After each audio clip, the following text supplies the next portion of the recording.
गरीब का जन्मदिन।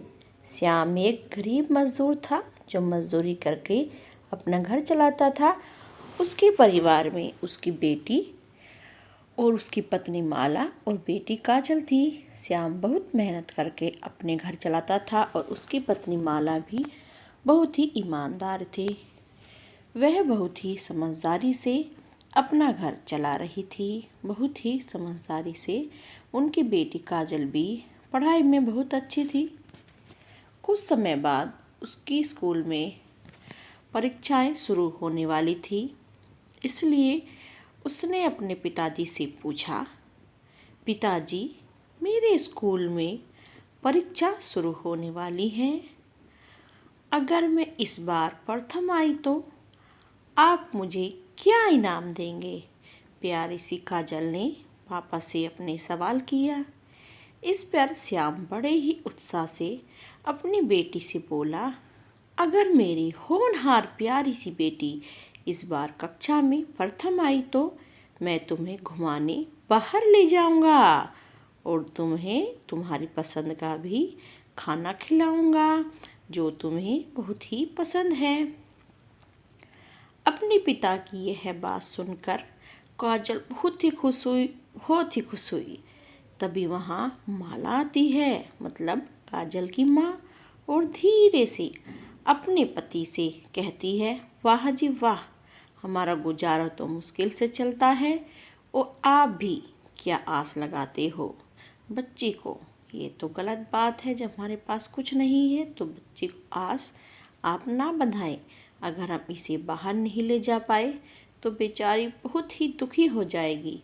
अपनी पत्नी की यह बात सुनकर श्याम थोड़ा मुस्कुराया। उससे कहता है, मैंने कुछ पैसे जोड़ रखे हैं और आजकल मजदूरी भी अच्छी मिल रही है। देखते हैं कि आगे क्या होता है। श्याम को आजकल अच्छा काम मिल रहा था और वह रोज ओवर टाइम भी करता था, जिससे पैसे कमाने लगा था और पैसे बढ़ रहे थे। जिस ठेकेदार के वहाँ पर पास में काम करता था उसे उसका काम काफ़ी पसंद आ रहा था। अब उसके पास करीब 3,000 रुपये इकट्ठे हो गए थे जो उसने दिन रात मेहनत करके ओवर टाइम करके कमाए थे। ऐसे ही दिन बीतते गए और काजल की परीक्षाएं भी धीरे धीरे समाप्त हो गई। उसके सभी पेपर काफ़ी अच्छे हुए थे। उसने बहुत मेहनत की थी तो पेपर बहुत ही अच्छे हुए। कुछ और दिन बीतने के बाद काजल के स्कूल में परीक्षाओं का रिजल्ट घोषित होने का दिन भी नज़दीक आ रहा था।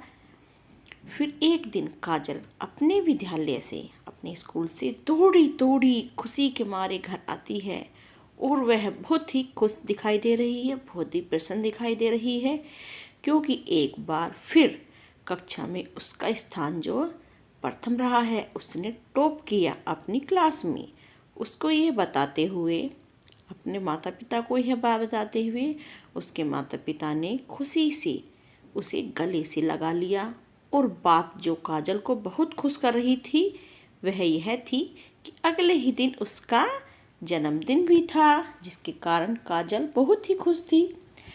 श्याम ने काजल से कहा, मेरी प्यारी बिटिया, कल तुम्हारा जन्मदिन भी है और कक्षा में तुम्हारा स्थान भी पहला आया है। सबसे प्रथम भी आप क्लास में अपने आए हो। जैसा कि मैंने तुमसे कहा था, हम कल बाहर घूमने जाएंगे और होटल पर खाना भी खाएंगे। अगले दिन काजल सुबह सवेरे ही उठ जाती है। आज वह बहुत ही खुश है। बड़ी खुशी का दिन है क्योंकि उसका आज जन्मदिन जो है। दोपहर बाद वह अपने माता पिता के साथ अच्छी तरह तैयार होकर घूमने के लिए निकल जाती है, जो उसके पिताजी ने उससे वादा किया था। श्याम के जेब में तकरीबन 3,000 रुपये थे। जन्मदिन पर खर्च करने के लिए जो रखे हुए थे श्याम ने, मतलब काजल के पिताजी ने, वे सब खुशी खुशी बाजार में घूमने लगे और उन्होंने अपनी बेटी के लिए काफ़ी सारी चीज़ें भी खरीदी, जिसमें उनके पास जो रुपए थे 2,500 रुपये खर्च हो गए। अब बाकी बचे 500 रुपये लेकर वह एक अच्छे से होटल में खाना खाने के लिए चल दिए। लेकिन पैसे कम होने की बात केवल श्याम को ही पता थी, क्योंकि होटल में खाना खाने के लिए वो पैसे काफ़ी कम थे। खाली टेबल देखकर वे सब वहाँ जाकर बैठ जाते हैं। तभी एक होटल का वेटर उनके पास आता है और खाने का मेन्यू कार्ड देखकर बैठ जाते हैं। तभी एक होटल का वेटर उनके पास आता है और खाने का मेन्यू कार्ड देखकर चला जाता है। मेन्यू कार्ड में खाने की चीज़ों का मूल्य देखकर श्याम हैरान हैरान रह जाता है और सोचने लगता है कि अब मैं क्या करूं, क्योंकि पैसे उसके पास बहुत कम थे। वो अपनी बेटी और अपनी पत्नी से बोल दे। वह सोच रहा था कि अपनी बेटी और पत्नी से बोल देते हैं कि चलो कहीं और चलकर हम खाना खाते हैं। लेकिन अपनी बेटी के चेहरे की खुशी को देखकर वह ऐसा करने में झिझक रहा था और वह उनसे नहीं कह पा रहा था। और फिर उन दोनों से पूछता है कि क्या उन्हें क्या खाना है। वह दोनों ही डोसे खाने की इच्छा रखती हैं। जब शाम मेनू कार्ड में डोसे का मूल्य देखता है तो डोसे का मूल्य देखकर हैरान रह जाता है, क्योंकि बड़ा डोसा 200 रुपये का था। श्याम धीरे से अपनी जेब टटोलता है, जिसमें कुल मिलाकर 500 रुपये थे। अभी खाना खाने के बाद उन्हें घर भी लौटना था, जिसमें किराया लगने वाला था। श्याम धीरे से वेटर की ओर इशारा करता है, उसे 2 डोसे लाने के लिए कहता है। यह देखकर उसकी बेटी काजल उससे कहती है, यह क्या पापा, आपने 2 ही डोसे मंगवाए हैं, आप अपने लिए क्या मंगा रहे हैं। काजल कहती है, काजल को नहीं पता था कि उसके पिता के पास पैसे नहीं हैं। थोड़ा अनमना सा मुंह बनाकर उससे कहता है, आज मेरे पेट में सुबह से हल्का हल्का दर्द हो रहा है, तुम दोनों खाओ, मैं अपने लिए कुछ हल्का फुल्का खाना ढूंढता हूँ। वह थोड़ा बहाना करके होटल में घूम कर आता है। उनसे कहता है, यहाँ से जब मैं बाहर जाएंगे तो कुछ ना कुछ मेरे लिए मिल ही जाएगा। यहाँ तो ऐसा कुछ भी मुझे दिख नहीं रहा है, क्योंकि मेरे पेट में थोड़ा दर्द हो रहा है। उसकी पत्नी और बेटी उससे कुछ ना कुछ लेने के लिए कहती रहती हैं, लेकिन श्याम बड़ी समझदारी से उन्हें समझा देता है। फिर वह कुछ और बात शुरू कर देता है, जिससे वे कुछ और मंगा ना पाए, क्योंकि श्याम के पास पैसे नहीं थे, जिससे वे दोनों उसके ऊपर खाने के लिए ज़्यादा दबाव ना डालें। श्याम की समझदारी और चालाकी अपनी पत्नी और बेटी को समझाने के लिए काफ़ी थी, लेकिन ठीक उसके पीछे बैठे एक शख्स ने उसकी सब बातें जान ली थी। उस शख्स का नाम था केशव, और वह अपने खाने का इंतजार कर रहा था कि तभी अनायासी उनके सामने यह घटना घट गई। केशव को यह सब देखकर श्याम से बहुत सहानुभूति हुई। कुछ और सोचकर वह धीरे से उठता है और रेस्टोरेंट काउंटर पर पहुंचता है। वह वहां जाकर एक डोसा ऑर्डर करता है और उसे श्याम के टेबल पर सर्व करने के लिए कहता है, क्योंकि केशव ने श्याम के परिवार की सारी बातें सुन ली थी। उसकी यह बात सुनकर वहीं पास खड़ा मैनेजर हैरानी से उससे पूछता है कि क्या वह ऐसा क्यों कर रहा है। केशव से सारी बात जानने के बाद मैनेजर उससे ऑर्डर किए गए डोसे की कीमत लेने से मना कर देता है और कहता है, केशव, मैं आपकी नेक सोच और समझदारी की बहुत ही कदर करता हूँ, और आप फिक्र ना करें, हम उस परिवार के बच्चे का जन्मदिन बहुत अच्छे तरीके से मनाएंगे। कुछ ही देर में मैनेजर एक वेटर के साथ श्याम के टेबल पर पहुंचता है और उससे कहता है, सर, आप हमारे लक्की कस्टमर हैं। आपने जो ऑर्डर किया है वह हमारे रेस्टोरेंट का लक्की नंबर है। इस वजह से हम आपसे इस ऑर्डर के पैसे नहीं लेंगे, और साथ ही अगर आपको कुछ और भी खाना चाहें तो आप वह भी ले सकते हैं।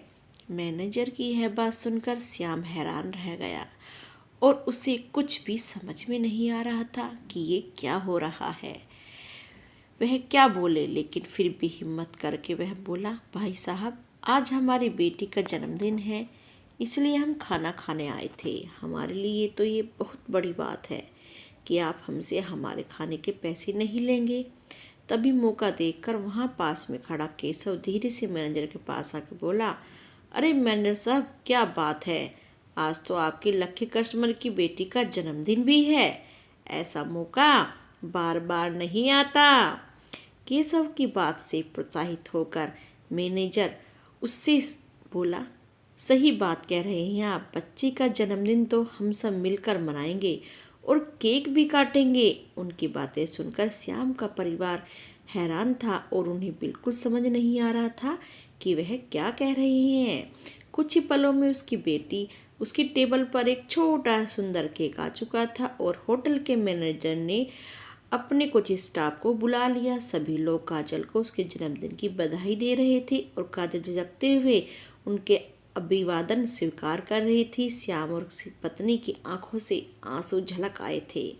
सभी लोगों ने मिलकर खुशी खुशी काजल के हाथों से केक कटवाया और आपस में मिल बांट कर खाया। काजल की खुशी का कोई ठिकाना नहीं था, क्योंकि आज पहली बार उस पर जन्मदिन का केक आया था। उसके बाद मैनेजर ने उनकी टेबल पर 3 डोसे और खाने का कुछ और सामान भिजवा दिया, जो उन्होंने बड़े ही चाव के साथ खाया। खाना खाने के बाद जब वे सब जाने लगे तो मैनेजर ने काजल के हाथ में चॉकलेट का पैकेट देकर उसे विदा किया। श्याम और उसका परिवार खुशी खुशी अपने घर की ओर चल दिए। शायद आज का दिन उनकी जिंदगी के उन सबसे हसीन दिनों में से एक था, जिसने उनके दिलों में थोड़ी सी ही पर बहुत खुशी दी थी। वहीं दूसरी ओर उन सबको भी खुशी से जाते हुए देखकर केशव और होटल का मैनेजर मंद मंद मुस्कुरा रहे थे, क्योंकि आज की इस घटना ने उनके दिलों में जो खुशी दी उसे बयान करना उनके लिए बहुत ही मुश्किल था। यह एक ऐसा अनमोल एहसास था जो उनके दिलों के साथ साथ उनकी आत्मा की गहराई को भी छू गया था, और वे ये सोचकर आत्मविभोर थे कि कैसे उनके द्वारा किए गए एक छोटा सा नेक काम किसी दूसरे कितनी खुशी दे सकता है। इस कहानी में बताया गया है कि हमें आपस में ज़रूरतमंदों के लोगों की हर संभव मदद करनी चाहिए, क्योंकि हमारे द्वारा की गई थोड़ी सी मदद उनके लिए बहुत बड़ी खुशी का कारण बन सकती है। इससे न केवल उनकी सहायता होती है, बल्कि साथ साथ हमें भी ऐसे सुखद अनुभव का एहसास होता है।